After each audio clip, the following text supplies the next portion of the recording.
Bismillahirrahmanirrahim. Assalamualaikum warahmatullahi wabarakatuh.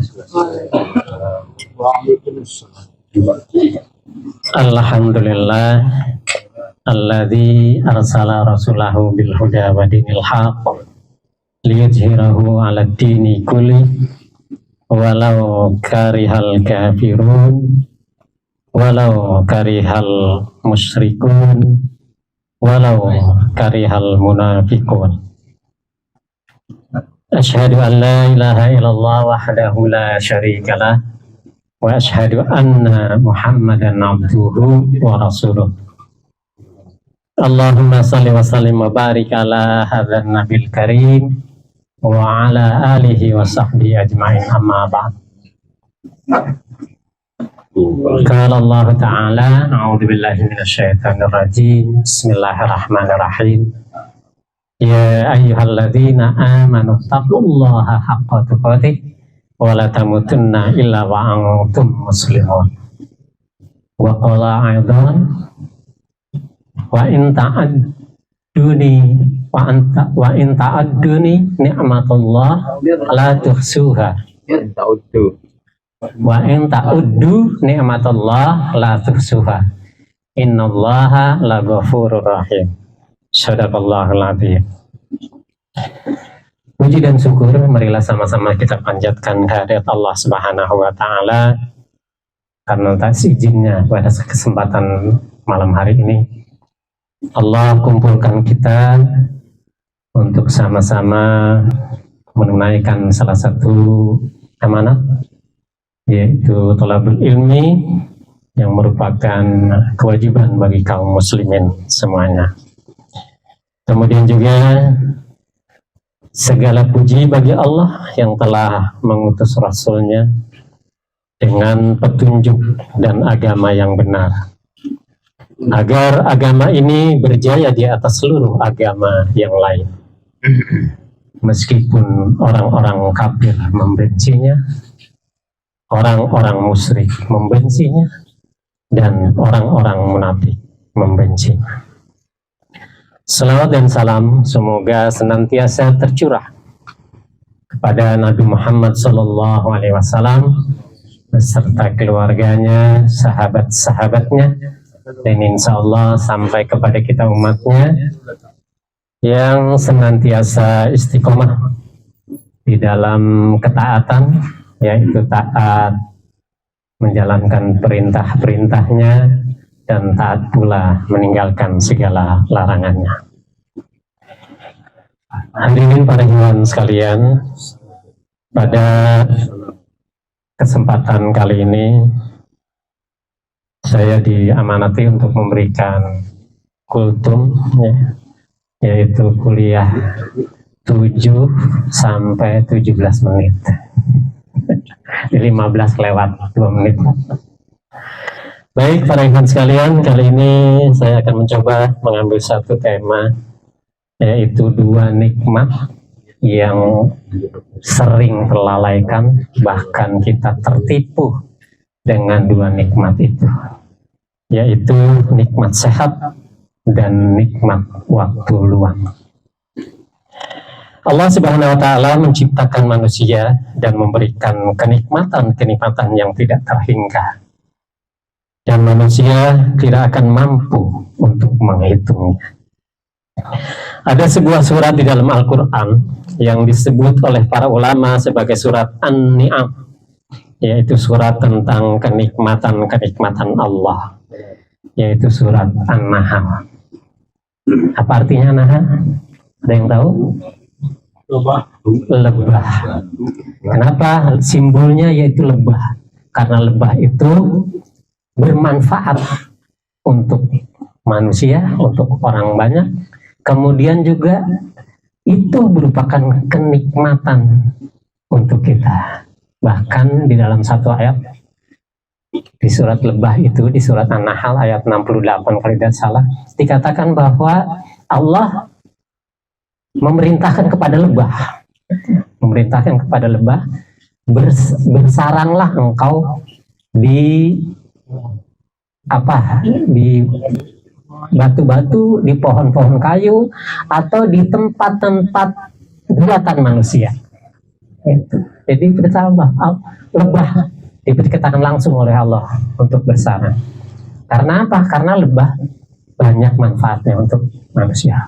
Kemudian ayat berikutnya bahwa di dalam perut lebah itu mengeluarkan satu cairan yang berupa madu yang warnanya bermacam-macam, dan itu menjadi sifat obat untuk kesembuhan segala penyakit bagi manusia.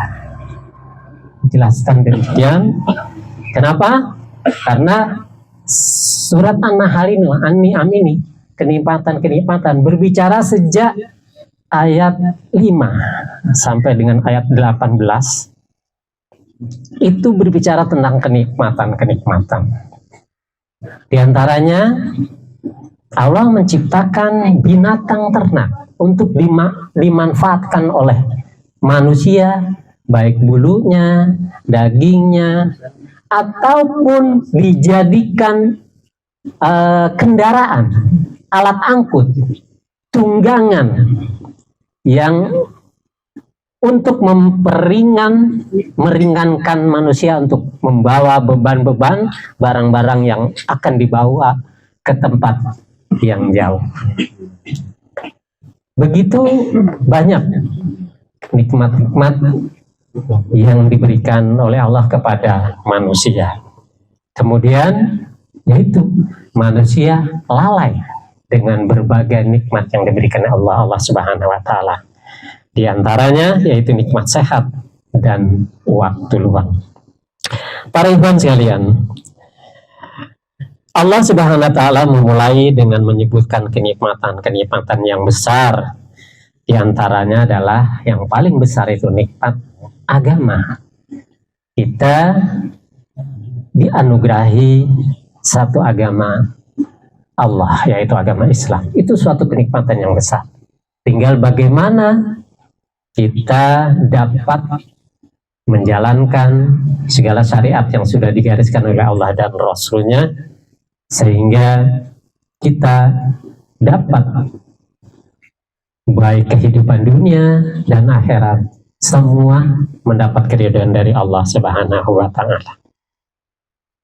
Kemudian Allah menyebutkan kenikmatan yang lain bagi manusia, yaitu tadi disebutkan binatang-binatang ternak. Kemudian juga sampai di ayat ke-18 bahwa disimpulkan oleh Allah. Allah berfirman, "A'udzubillahi minasyaitonirrajim. Wa in ta'uddu ni'matallahi la tuhsuha. Innallaha laghafurur rahim." Dan jika kamu menghitung-hitung nikmat Allah, niscaya kamu tidak akan dapat menentukan jumlahnya. Sesungguhnya Allah benar-benar Maha Pengampun lagi Maha Penyayang. An-Nahl surat ke-16 ayat 18. Jadi setelah tadi diberikan nikmat-nikmat oleh Allah Subhanahu wa taala, kemudian Allah simpulkan bahwa manusia jika menghitung tidak akan bisa menghitung, karena saking banyaknya nikmat yang diberikan Allah kepada manusia. Jadi itu sudah ditentukan oleh Allah bahwa manusia tidak akan mampu untuk menghitungnya. Kemudian Ibnu Samad, ini ada sebuah kisah. Ibnu Samad masuk menemui Khalifah Harun ar-Rasyid, kemudian memberikan nasihat sampai Khalifah menangis. Kemudian Ibnu Samad bertanya kepada Amirul Mukminin,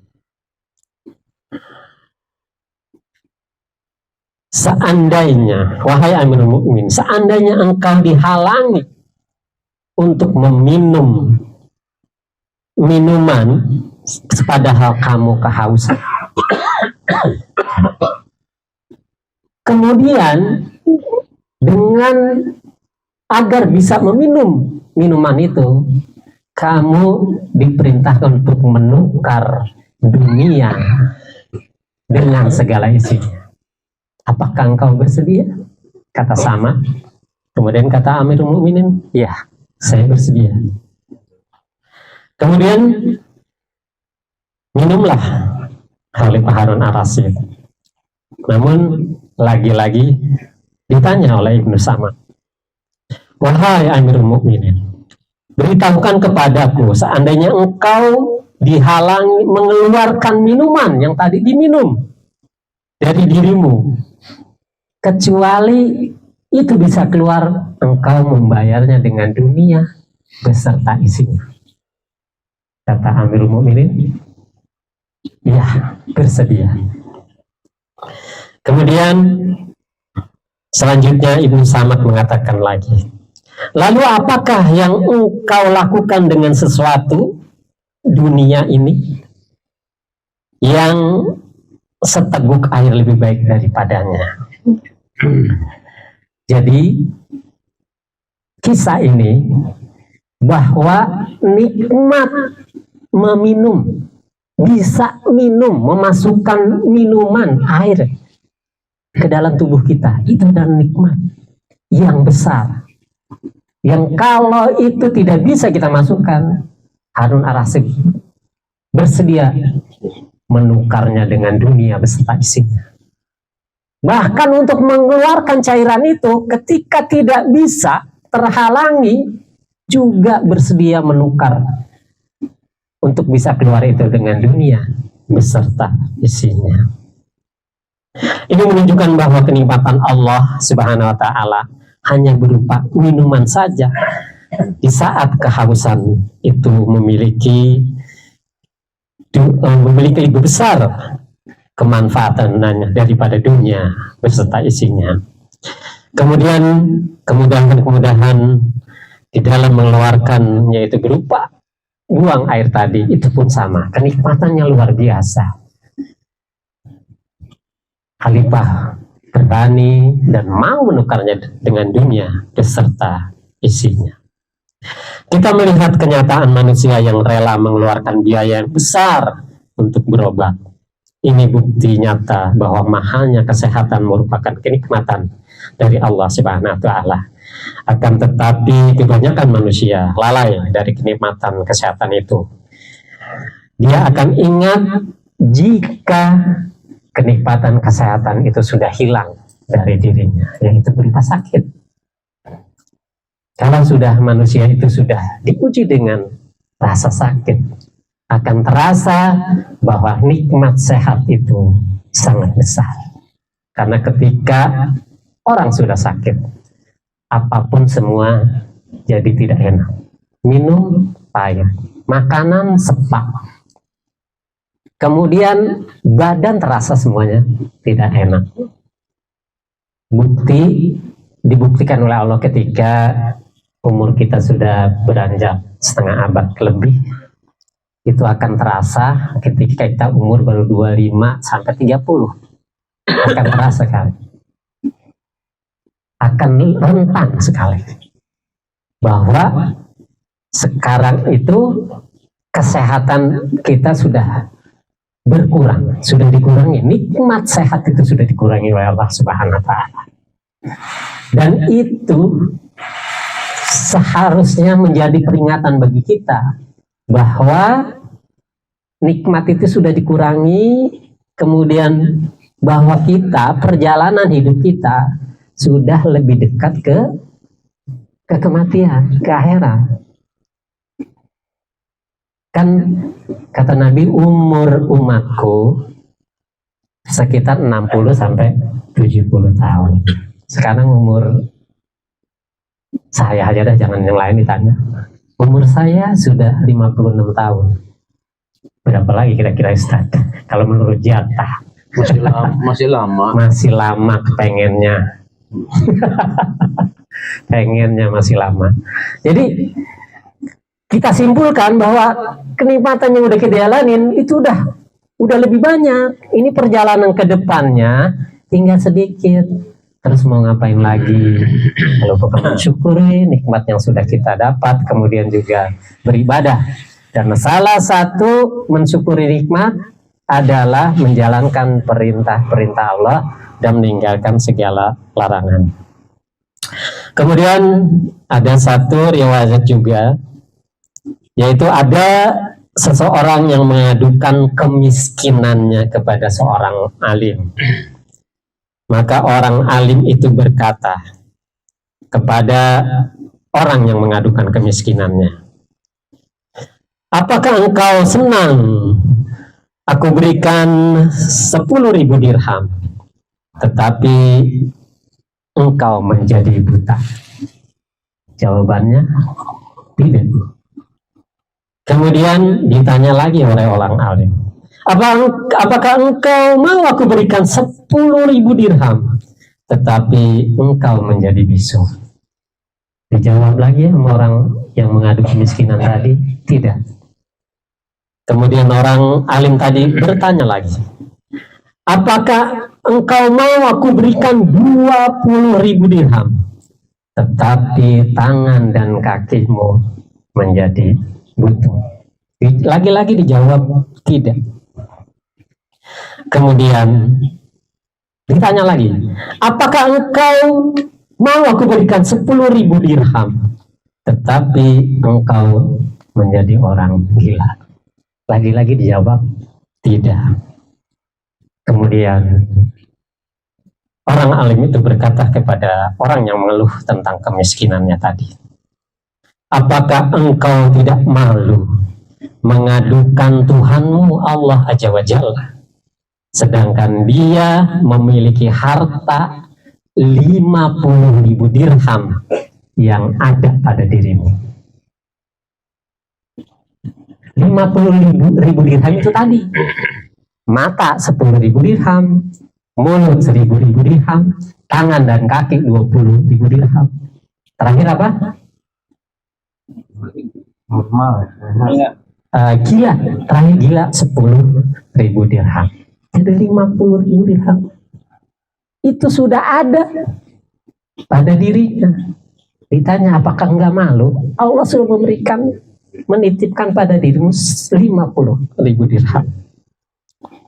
Maka dari itu, kemiskinan bukanlah suatu kehinaan. Kemudian kekayaan juga bukan suatu kemuliaan. Semua itu adalah ujian dari Allah Subhanahu wa Ta'ala. Jadi masing-masing kita perlu mensyukuri semua yang diberikan oleh Allah Subhanahu wa Ta'ala. Kemudian dua kenikmatan itu yang rata-rata manusia tertipu. Ini dalam sebuah keterangan bahwa dari Ibnu Abbas radhiyallahu anhu, dia berkata, Nabi SAW bersabda, dua kenikmatan yang kebanyakan manusia tertipu pada keduanya, yaitu kesehatan dan waktu luang. Dan salah satu ulama mengatakan bahwa, yaitu Ibnu Battal rahimahullah berkata, makna hadis ini bahwa seseorang tidaklah menjadi orang yang longgar atau punya waktu luang sehingga dia tercukupi kebutuhannya dan sehat badannya. Barang siapa yang dua perkara itu ada padanya, maka hendaklah dia berusaha agar tidak tertipu, yaitu meninggalkan syukur kepada Allah Subhanahu wa Ta'ala terhadap nikmat yang diberikan kepadanya. Dan termasuk syukur adalah melaksanakan perintah-perintahnya dan meninggalkan segala larangannya. Kemudian sabda Nabi Sallallahu Alaihi Wasallam, kebanyakan manusia tertipu pada kedua nikmat tersebut. Dan dalam suatu keterangan bahwa apabila seseorang sehat badannya, kemudian keluarganya utuh, kemudian pada hari itu ada nikmat yang akan dia nikmati, dia makan, maka itu sudah lebih baik daripada dunia, atau dia dikatakan sudah memiliki dunia. Itu baru sehat, keluarga cukup, makan hari itu ada, sudah dikatakan cukup. Tidak dihitung dengan yang lain. Kemudian juga bagi kita semua bahwa ada nikmat, orang yang memberikan nikmat sehat, tapi waktu luangnya habis. Karena apa? Ketika sehat dia sibuk bekerja, waktu luangnya nggak ada, buat taklim nggak ada. Bahkan sama Rois minta izin permanen karena saya kerjanya nggak bisa pulang siang, pulang malam terus, atau saya sibuk, izin permanen. Itu salah satu.